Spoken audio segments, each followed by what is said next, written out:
ವೀಕ್ಷಕರಿಗೆ ಅನಂತ ನಮಸ್ಕಾರಗಳು. ವೀಕ್ಷಕರೇ,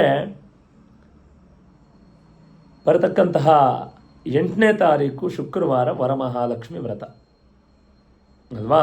ಈ ವ್ರತವನ್ನು ಆ ದಿನವೇ ನಾವು 8ನೇ ತಾರೀಕಿಗೆ ಆಚರಣೆ ಮಾಡಬೇಕೋ ಬೇಡವೋ, ಆ ದಿನ ಚೆನ್ನಾಗಿದೆಯಾ ಇಲ್ವಾ ಅನ್ನೋಂತಹ ಪ್ರಶ್ನೆಯನ್ನು ತುಂಬ ಜನ ಕೇಳ್ತಾ ಇದ್ದಾರೆ. ಅವರಿಗೆ ಉತ್ತರ ಕೂಡ ನಾನು ಕೊಟ್ಟಿದ್ದೀನಿ.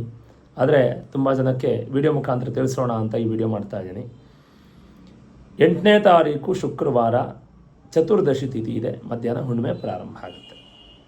ಆ ದಿವಸವೇ ವ್ರತವನ್ನು ಮಾಡಬೇಕು. ಹುಣ್ಣಿಮೆಯ ಶ್ರಾವಣ ಮಾಸದ ಹುಣ್ಣಿಮೆಯ ಹಿಂದಿನ ದಿವಸ ವರಮಹಾಲಕ್ಷ್ಮಿ ವ್ರತವನ್ನು ಮಾಡಿದರೆ ಲಕ್ಷ್ಮಿಯ ಸಂಪೂರ್ಣವಾದ ಅನುಗ್ರಹ ನಮ್ಮ ಮೇಲೆ ಆಗುತ್ತೆ. ಹಾಗಿದ್ರೆ ಈ ವ್ರತವನ್ನು ಯಾವ ಸಮಯದಲ್ಲಿ ಆಚರಣೆ ಮಾಡಬೇಕು?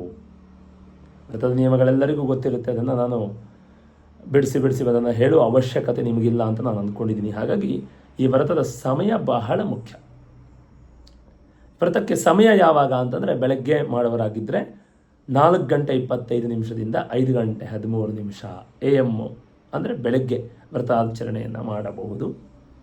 ಆ ಸಮಯವನ್ನು ಮೀರಿ ನಮಗೆ ಇನ್ನೊಂದು ಸಮಯ ಬೇಕು ಅಂತಿದ್ದರೆ ಬೆಳಗ್ಗೆ 5:56 9:34 ತನಕ ವರಮಹಾಲಕ್ಷ್ಮಿಯ ವ್ರತವನ್ನು ಆಚರಣೆ ಮಾಡಬಹುದು.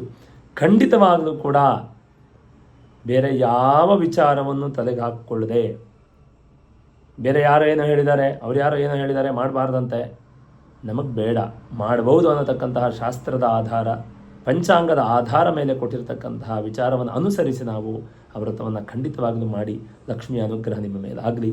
ಸದಾ ಲಕ್ಷ್ಮಿಯ ಕೃಪಾ ಕಟಾಕ್ಷದಿಂದ ಧನಧಾನ್ಯ ವಸ್ತುವಾಹನ ಸಕಲ ಅಷ್ಟೈಶ್ವರ್ಯ ಕೂಡ ಎಲ್ಲ ನಿಮಗೆ ಪ್ರಾಪ್ತಿಯಾಗಲಿ. ಶುಭವಾಗಲಿ.